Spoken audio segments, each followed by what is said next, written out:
Hi, I'm James Gailliard, and welcome to In Black and White, where we offer clear, challenging, and compelling conversations and commentaries on the issues that matter most. Whether it's public policy, personal development, a master's class, a critical conversation, a Bible study, or a subject in the news cycle, I hope today's episode informs you, and I hope it inspires you. Well, welcome to today's show. I am so excited that you're here. Welcome to In Black and White. I'm your host, James Gailliard, and I was thinking, man, where do I start, right? What should be the first show? Because there's so much to talk about, and there's so much going on in our society here in Rocky Mount, North Carolina. By the way, I'm recording from the studios at the Impact Center in Rocky Mount, North Carolina, and this show is really going to be really targeted toward rural people, right? Rural voters and rural worshipers.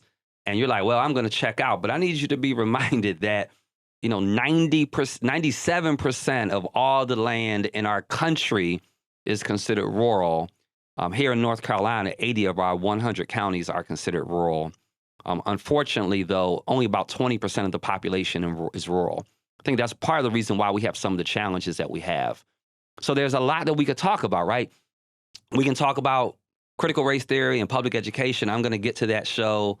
We could talk about, as hot as it's been, we can talk about climate change. I'm going to get to that show. We can talk about rising healthcare costs. As I run a church with about 60 people on staff, and we have a Blue Cross and Blue Shield plan that we offer, and we know firsthand how expensive it can be. So we could talk about rising healthcare costs. We could talk about social determinants of health and health disparities. We could talk about food deserts. Hey, we could talk about rising fuel costs, right? I mean, we're all getting zapped at the fuel tank. That's going to take a whole nother show because, I don't know that you've been paying attention to this, but while we're doing all of the finger pointing, Exxon and Mobil and Chevron have posted record profits. Did you hear me? In a quarter. I'm not talking about receipts. I'm talking about in a quarter, their profits are knocking on the 30 billion. That's billion with a B. $30 billion in profits. So some of what we're seeing with high gas prices don't have to do with the things that we're thinking about. We're going to do a whole segment on corporate greed and taxation and who's responsible for what. And again, there's so much we could talk about. We could talk about the Supreme Court and some of their recent rulings or their upcoming rulings. But today, I want to talk about political division. Raise your hand if you think we are in highly divisive times, because we are. As a matter of fact, that's going to be the poll question this week, and you'll get used to our poll format. If you go to www.jamesgailliard.com, you go to the top of my webpage, and right there will be the post, will be the survey of the week or the poll of the week. And the poll of the week is just a really simple question just to get us going, and that is, do you believe we are living in severely divided times? I do. I think there's a reason for it. Today in our show, I want to talk about why we're so politically divided. I want to give us some history that it wasn't always this way. And because it wasn't always this way, it doesn't always have to remain this way. I want to talk about the bad actors in all of this. And then I want to talk about what we can do. What we can do as citizens and people who participate in our democracy so that we're not living in such divided times. I think we are living in times that are way too tribal. Right, that are way too partisan. I think even when it relates to rural versus urban divides, the reality of it is here in North Carolina, we're one North Carolina. And if the only way the people in Wake County or Mecklenburg County or Durham County, which is some of our large, Forsyth County or Cumberland County, right, those are our largest population centers in the state. If the only way they can win is for people in Martin County or Nash County or Edgecombe County, to struggle and to be worse off, then I think we need to come up with better solutions. And so there's black and white divide, and there's political divide, and there's divide around ideologies, right? Conservatism versus liberalism. And then we're having all these terms thrown at us, like socialism and Marxism and capitalism, and it's just all meant to divide us. And I think the evidence that it's dividing us is even in our voting patterns. I was looking at the data, in this last presidential election, we had 80 million people who did not vote. Did you hear me? 80 million people that did not vote. 79 people voted. 78 million people voted, for Donald Trump, or 74 rather. 74 million people voted for Donald Trump. 81 million people for Joe Biden. So you had that 7 million person gap.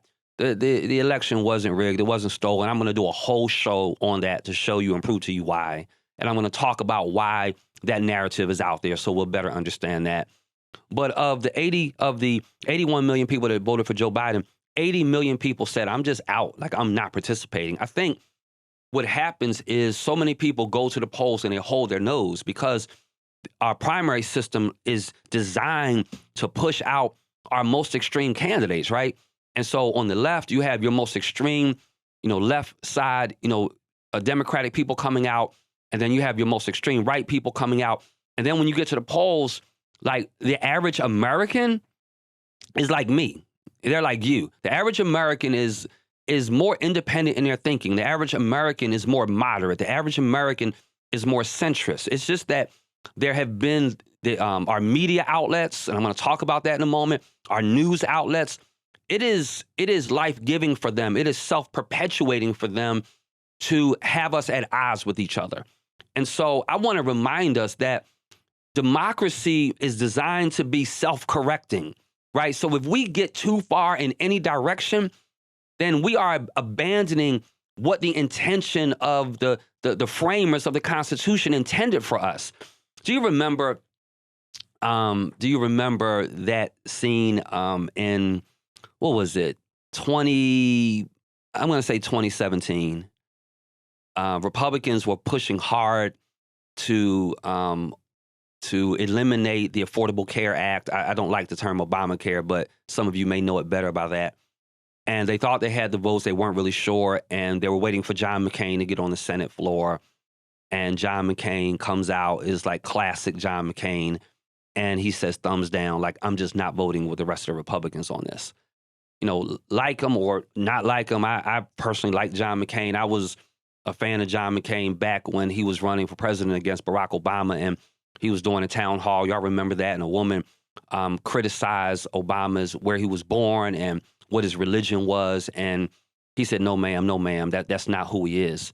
Those times have left us.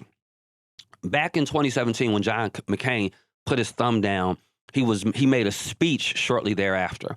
And in his speech, he made a comment, something to the effect that our incapacity is their livelihood, right? The more divided we are, the more far extreme groups benefit. They do not benefit by a united North Carolina or a united United States. They benefit by division. They benefit by fear. They benefit by hate. They benefit by division. That's how they benefit. We are playing into their hands. The reason I decided to do in black and white, and it's not in black or white, because I think that's the problem. It's too many of us are thinking my way or the highway. This is not black or white. This is black and white. Like, we all have a lens. We all have a perspective. And I think we have to reintroduce a civil society. We have to reintroduce our ability to be able to properly debate issues so we're not so divided as a community. That's the purpose of this show. And that's why I'm going to be on several times a week talking about some issues that impact us. And so today I want to talk about political division, and I want to talk about political division relative to an article that I was reading from something that I was not familiar with. So I thought maybe I could introduce it to you because maybe you wouldn't be familiar with it either, and we could learn together. The VUI is called. It's the Vanderbilt Unity Index. The Vanderbilt Unity Index. And evidently, since 1981, Vanderbilt University has been doing quarterly polls and quarterly research on how divided or how united our nation is. I think this is significant because they've been doing this since 1981. Now, I probably have a lot of young viewers, and so I'm going to educate you on some things relative to politics back in the 80s that some of you weren't even born yet. So 1981, Ronald Reagan is president. The reason I'm so familiar with this is because Ronald Reagan had some really interesting economics, trickle down economics, and he had a different lens on what economics look like and how they would benefit or not benefit our lowest wealth citizens. I will say this: disagree or agree on Ronald Reagan's economic principles and policies. I don't believe they were initiated by an innate desire for evil. I don't think he innately just wanted bad for people. I think he just saw it a very specific way. The reason I say that is because I think we're living in a different economy now. We're living in a different culture now, where when we see congressional leaders and U.S. Senate leaders and state house leaders, I'm in the state house, and I'll talk about that. And when we see their leadership, it's just evil. This is not just, oh, I think about economics different than you. This is, I fundamentally want to hurt people. This is, I fundamentally want to create an environment where we go back to what we used to be. That's something very different. And so Ronald Reagan's president in 1981, I really remember his presidency because my dad worked for the railroad at the time, and my dad wound up, losing his job for 3 years because of some how Ronald Reagan wanted to handle the pension benefits and retirement benefits, and it was just a big mess. The workers of the railroad were threatening to boycott, and then because they had a relationship with the federal government, Ronald Reagan stepped in, wouldn't allow them to protest and boycott. A lot of things happened. My dad lost his job. I went off to Morehouse College a year later, and Ronald Reagan showed up speaking to the student body along with a bunch of other HBCU presidents. And so I have a long history about Ronald Reagan. But I think what I want to raise about him is that if you hear the name Ronald Reagan, you also remember Tip O'Neill. And when Tip O'Neill was Speaker of the House and Ronald Reagan was president, when Ronald Reagan became president, Tip O'Neill was like, listen, we're going to give the president as much rope as needed, and hopefully he'll make some good decisions, and we really want to work with him. Now, you juxtapose that, compare that to when Barack Obama is president and Mitch McConnell is leading the Senate. He has a very different opinion, right? His opinion is, I'm not going to do anything to work with this president. I mean, do you remember when Anthony Scalia, his vacancy appeared on the Supreme Court, and Merrick Garland was nominated by President Obama to fill that vacancy? The Senate would not even consider the vacancy. And that's a whole nother conversation about the Supreme Court now overturning Roe versus Wade, because I'm just old school, guys. And I mean, I have very strong opinions about abortion and life in the womb and life in the world. I'm going to do a whole show on that, so I'm not going to get down that rabbit hole today. But what I will say is this: I fundamentally just do not believe in the means justifying the end. For the fact of we can just cheat and do whatever we want to do because we have a greater end in mind. I don't think that is the desire and the intent of the framers of our Constitution and our nation. And so Merrick Garland should have absolutely at least gone through a hearing. The fact that they pushed through some Supreme Court nominees under Trump and none under Obama, I think really speaks to the fact of why we're so divided and how polarizing things have become. I really want to hope we'll come up with some solutions today. So back to Ronald Reagan and Tip O'Neill. So Ronald Reagan, Tip O'Neill, they are on extreme sides, but they both said, you know what, we're going to oppose each other until 6 p.m., but at 6 p.m., we're going to become friends. Like, we're going to hang out together. And I remember reading a quote, and I wrote it down because I didn't want to get it wrong. So I believe it was like Tip O'Neill's birthday. Ronald Reagan throws a little private party for him at the White House. And throwing a private party for him at the White House, he makes a toast. And Tip O'Neill was just really proud of his Irish heritage. I can get down with that. My mom's Irish. And so he was making a toast to Tip O'Neill's Irish heritage. And this is what he said: if I had a ticket to heaven and you didn't have one, I'd give mine away and go to hell with you. A little bit extreme, I know. But here was the point. A Republican presidential leader, a Democratic representative leader in Congress, and yet there was not the division that we see now. We must fix the division. I want to talk about how we do that today. The VUI, the Vanderbilt Unity Index, it's an index on American democracy. They measure unity in a systematic way.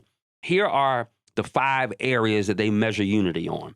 They measured on presidential disapproval, right? So how much do people approve or disapprove of the president? Number 2, ideological extremism. How many people are in the fringes? And I want to just pause here and say this again. If you were to ask the average American, 60% of us is somewhere in that middle left to middle right. 60% of us. You have 20% that's on the far left, 20% on the far right. But let me tell you why they are governing so much of what we do. Because they're the loudest. That's the reason I have a show now, because I'm tired of the loudest people who are the most extreme, who don't represent anybody really but their own selfish self-interest speaking for the rest of us. And so we need people that are willing to stand in that gap for those of us who are moderate. Do you know during this time, 60%, going back to Ronald Reagan, going back to the last 30 years of whether state house races or national races, for 30 years, 60% of the time, legislators would vote with their party. Did you hear what I just said? 60% of the time, legislators will vote with their own party, which means 40% of the time they didn't. That's why we have better public policy, and that's why we're so divided now. You know what the number is now? Over 90%. Over 90% of the time, parties are voting with their own party. If you think for a moment one political party has all the answers, you are wrong. And can I tell you this, sir, ma'am? If you are one of those people that think one political party has all the answers, listen to me, you are the reason for the political divide. That's why you should be listening to this show. That's why you should be sharing this podcast, because we cannot survive together with the division that we have. And so we've got to recognize, you know what? No one party, no one racial group, not one demographic, not one geographic, not one social economic category or classification of people have all the answers. You want to humor yourself? I'm not trying to send you to any other show on satellite or XM or any of that. But listen to how some of these talk show hosts raise their voice and yell and scream, the left and the right, because they think just because I'm going to talk loud, I'm going to be convincing. You can be loud and wrong, right? So you can be courageous and wrong. I think, wasn't that the line on, I'm about to give a free plug to this Netflix movie, The Sea Beast? It's rated G, y'all. Go watch it with your kids. It has a really surprising twist. Here was the quote: "You can be a hero and still be wrong." That's a whole nother show about the Confederacy, right? You can be a hero and still be wrong. So people are talking loud as if we think they're right just because they're talking loud. And so presidential disapproval determines unity or lack of it. Ideological extremism. How many folk do we have on, how many of the Proud Boys do we have on the right? How many of these far left or far right groups do we have in terms of extremism? Social trust. Do we trust each other? I'm a pastor. I pastor a predominantly African-American church. And prior to the pandemic and prior to the presidency of Donald Trump, I had a lot of white and a lot of Republican members of our community who attended my Bible study. Since Donald Trump's presidency and since the pandemic, I've noticed that there's been an erosion of social trust. The people that were white and Republican that used to put up my yard signs, for the most part, don't. Who used to be able to say, hey, I support this guy even though he's a Dem and I'm a Republican, they don't. I think there's a heightened level of social trust, a social distrust. We're seeing it in churches. We're seeing African Americans who used to attend largely white churches are no longer doing that. We're kind of falling into our own silos. So when we look at social trust, that's a factor. When we look at congressional polarization, Congress can't get anything done. And it should bother all of us because we send them there to get stuff done. We send them there not to bicker and complain and moan, not to go into their own shells and get nothing done because if I don't have the game my way, I take my marbles and go home. We send them there to improve legislation, to improve public policy, to make decisions around the economy and around education and around climate and around transportation and around roads and around bridges and around healthcare and around Medicare and around Medicaid and around retirement. And the list goes on, right? We should be sending them back home packing if they come back into our districts without a clear body of work that they've accomplished. I don't care if they're black or white, Republican or Democrat. We don't send them there to complain and moan with each other. We send them there to get stuff done. And right now, there's just polarization in Congress. I mean, look, something is wrong when black people and white people, Republicans and Democrats, can't agree to support veterans who get contracted with illness or disease while they are in service to our nation. Are you kidding me? You know, shout out to Senator John Tester for his major advocacy, by the way, for these veterans on this most recent bill. We can't agree to voting rights. We can't agree that everybody should be able to vote, right? Without having fear of repercussion, without having to wait hours for lines, without having to go outside of their community. You know, and for those of you that think this is still not a real thing, I'm recording to you from Rocky Mount, North Carolina. We had a recent city council, say that with me, city. We had a recent city council runoff election in Rocky Mount, North Carolina. That means everyone who could vote in this runoff lived inside the city limits of Rocky Mount, North Carolina. During early voting, there was not a single voting location inside Rocky Mount. Now, how nonsensical is that? It's a Rocky Mount city runoff, and you can't vote in Rocky Mount, the city. You have to go into the county.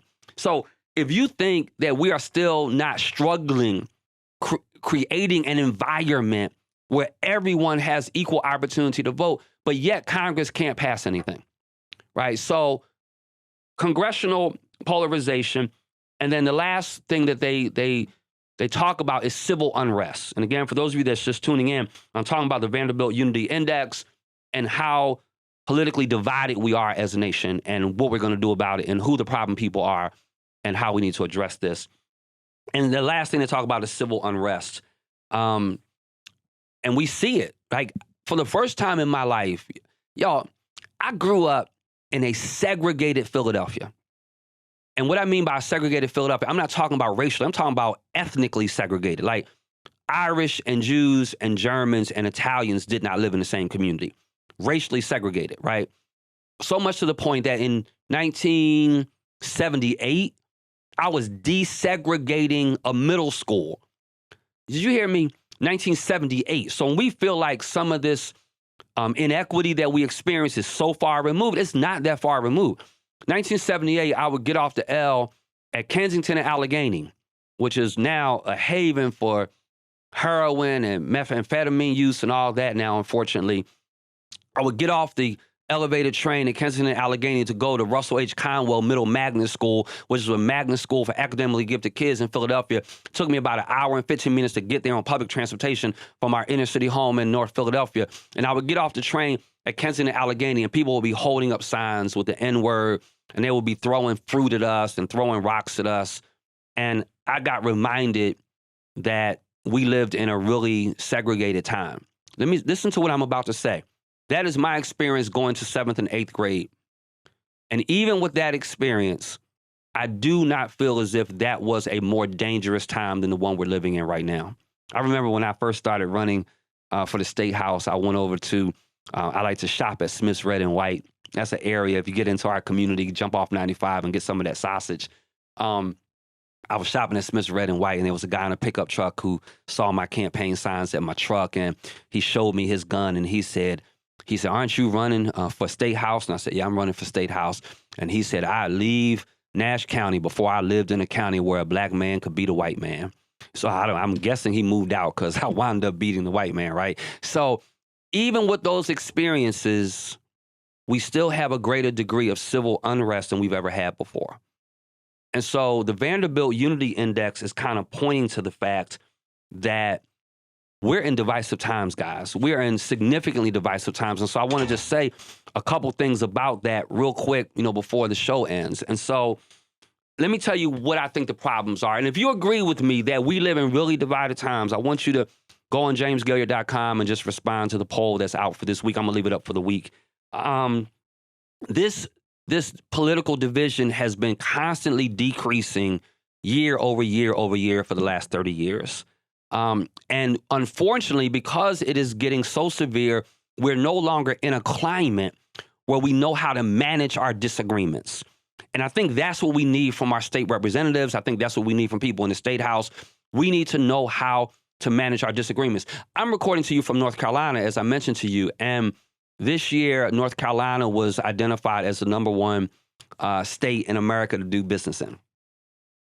And I'm grateful for that. I'm proud of that.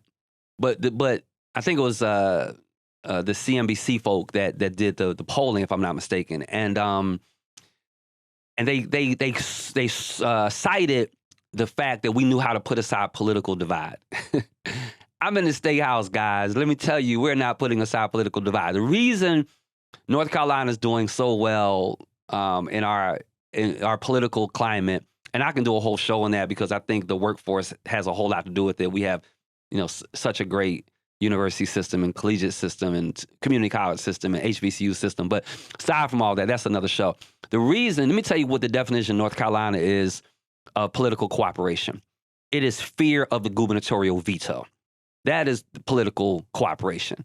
I think we're like 43-0 on upholding the governor's vetoes. I promise you, if Republicans in North Carolina had the opportunity to pass legislation that they wanted to pass, we would not be #1 in the country for doing business.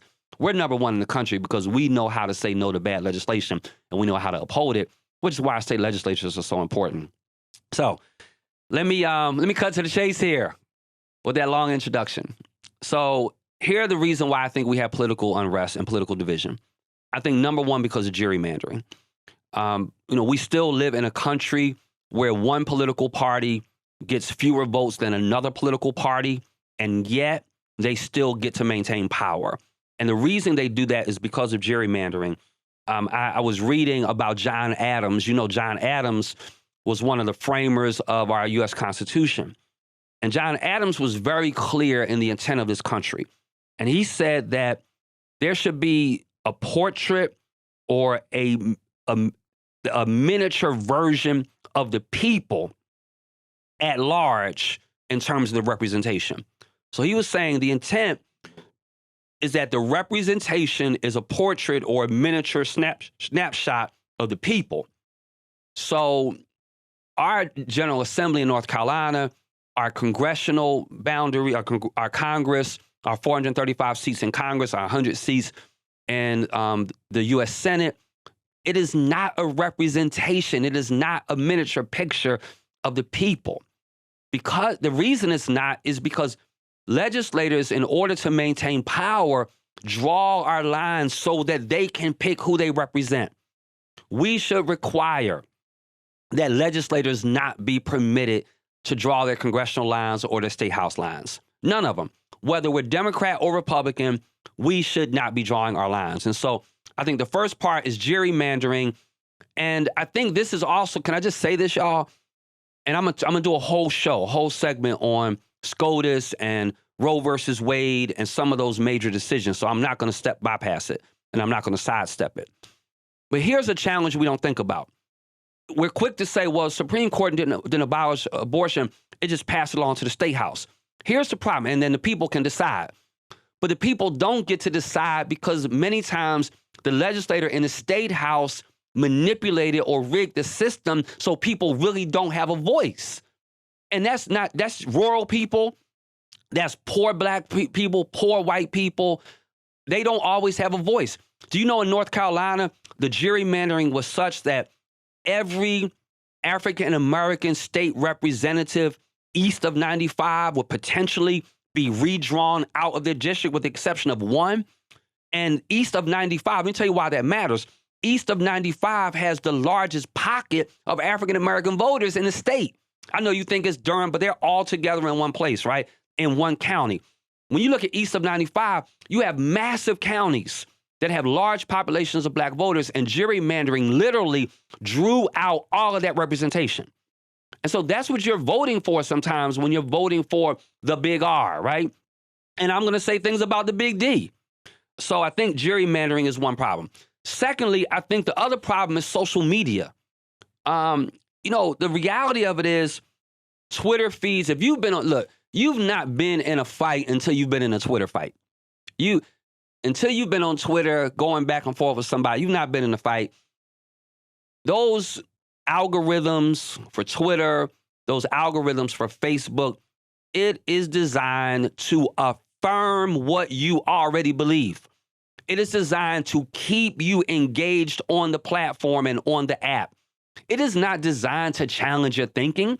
It is not designed to challenge how you see issues. It's designed to affirm your wrongness. And let me be very clear. I'm a theologian. I'm a theologian by training. But I'm convinced of this. I'm going to get to heaven one day, and I'm going to hear from God that there was something I was dug in about down here that I was wrong about.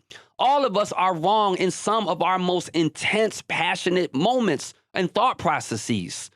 So if all I'm doing is hanging around people that are affirming how I think, let me go back to what I said. Democracy should have a self-correcting measurement to it.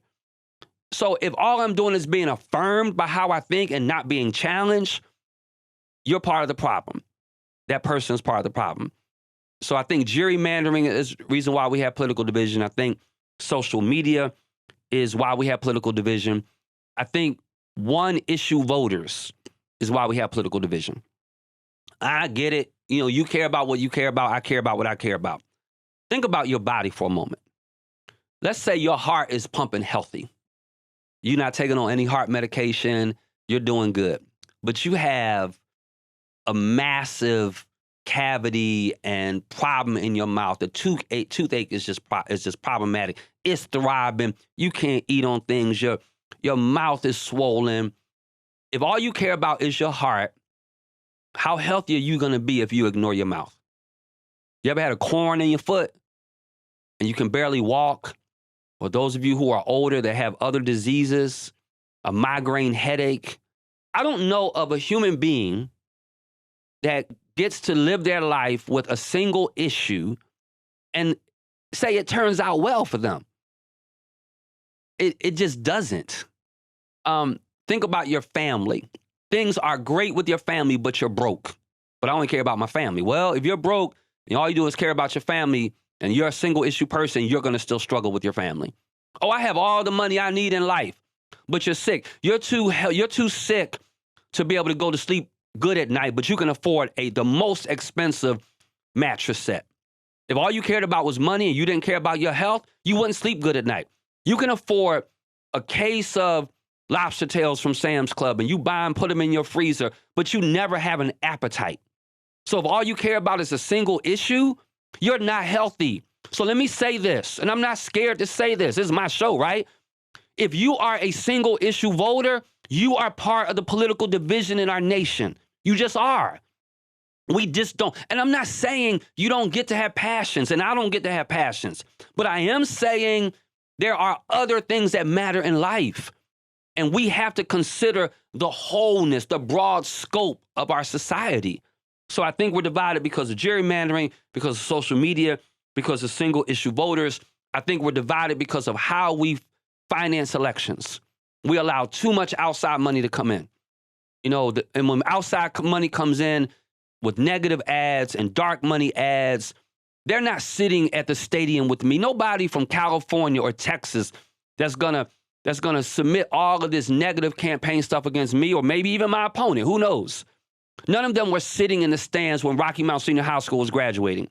None of them were sitting in the stands when Fike High School was graduating in Wilson. None of them were sitting in the stands when the basketball game or the football game was going on. We live in this community together. We shop in this community together. We worship in this community together. We work in this community together. And part of the division. So every time you open up your mailbox and you see some political ad that is not from your community, it is not from your state, you need to throw it away. I don't care what's in it. It doesn't matter. They don't get to weigh in on your community and my community. They don't get to do that. We need to throw it in the trash. So I think that's why we're divided. And I think finally we're divided because we're just not critical thinkers of issues. We just want our elected officials to do the thinking for us. You know, so I'm just going to tell you something about someone, about something. And I'm not going to say, I wonder if that's right. Let me fact check that. Let me see if that's really accurate. Let me say how he really voted. Let me see how what his position or her position really is on that. So I think that's why we're divided. So what do we do about it? Well, I'm glad you asked. I think we do a couple things. I think the first thing you do is you subscribe to In Black and White with James Gailliard, and you tell a whole bunch of people to do the same. Let me tell you why. Because I'm going to give you a balanced diet of news. I'm gonna talk about what's on Fox News, and I'm talk about what's on MSNBC, and I'm gonna talk about everything in between. Can I say this to you? If you are consuming all of your news from a single outlet, you are the reason there is political division in America. If you are consuming all of your news from a single newspaper, a single news source, if every time we walk into your establishment, you have on MSNBC or you have on Fox News, you are part of the problem in the community. You should be giving people a balanced diet. There should be a self-correcting measurement. There should be a fact check. And if you're not doing that, your business in the community is the problem. The way you see stuff is the problem. We need a balance in our diet. We need a balance in how we read. How healthy would you be if all you did was eat fruit, or if all you did was eat carbs, if all you ate is sweet stuff, all you did was drink beer? There has to be balance in our diet. There has to be balance in our media diet. That's the first thing we do to fix this. I think the second thing we do to fix this is that we push for term limits. You know, I'm sick of people saying, well, we have term limits, and the Congress is every 2 years, and the Senate is every 6 years, and the State House is every 2 years, and the gubernatorial area is every 4 years. Come on, y'all. Really, the way they rig elections, not that the rigging of election, I'm not talking about people that voted that shouldn't, because all that's garbage, and I'll do a whole show on that. I'm talking about making it hard for people to vote. I'm talking about gerrymandering lines so that people, you know, this is my 4th time running for State House. If you don't think we gerrymander lines, let me prove it to you. This is my 4th time running for State House. The first time I lost, the next 2 times I won, and this is now my 4th race. In the 4 times that I've run in North Carolina House District 25, in the State House, I have never run in the same boundary district twice. Every time I run, they change my boundaries. That's what I mean by changing, having term limits. That's why we have to have term limits. Because at the end of the day, you know, 10 years is enough. Do you know we have people who are U.S. senators for 5 terms? Do you know it's a 6-year term? That's 30 years. I had people on my staff weren't even born when they went into Congress, into Senate. We need term limits. We need a balanced diet. We need term limits, and we need campaign finance reform. We need to really settle this issue of dark money going into our elections. And it shouldn't cost me $350,000 to run for State House. It shouldn't cost somebody in Wake County $2.5 million to run for State Senate. That's ridiculous. We should keep our money inside our communities, inside our parties. It should not expand so that anybody in any environment can put anything they want on a flyer, send it into the community, and create all this toxicity. So, guys, look, I'm out of time today. All I wanted to do today was talk about political divide. Why we have it, what the history of it was, what we do about it. I'm glad you're watching. I'll be back later on this week with another segment. So again, thanks for being with us. Don't forget to go on jamesgailliard.com and respond to this week's survey. Have a great week. Well, we're out of time for today. I hope the episode informed you. Hope it inspired you. If you enjoyed it, would you go ahead and subscribe to my podcast? Would you also consider following me on one of our social media outlets, whether it's LinkedIn, Twitter, Facebook, or Instagram at JD Gailliard. We'd love to also hear your ideas about future episodes. So go ahead and email me at james@jamesgailliard.com. And finally, go ahead on my website, jamesgailliard.com, and respond to our poll for the week. Thanks again for listening. Thanks again for watching. I'll see you next time.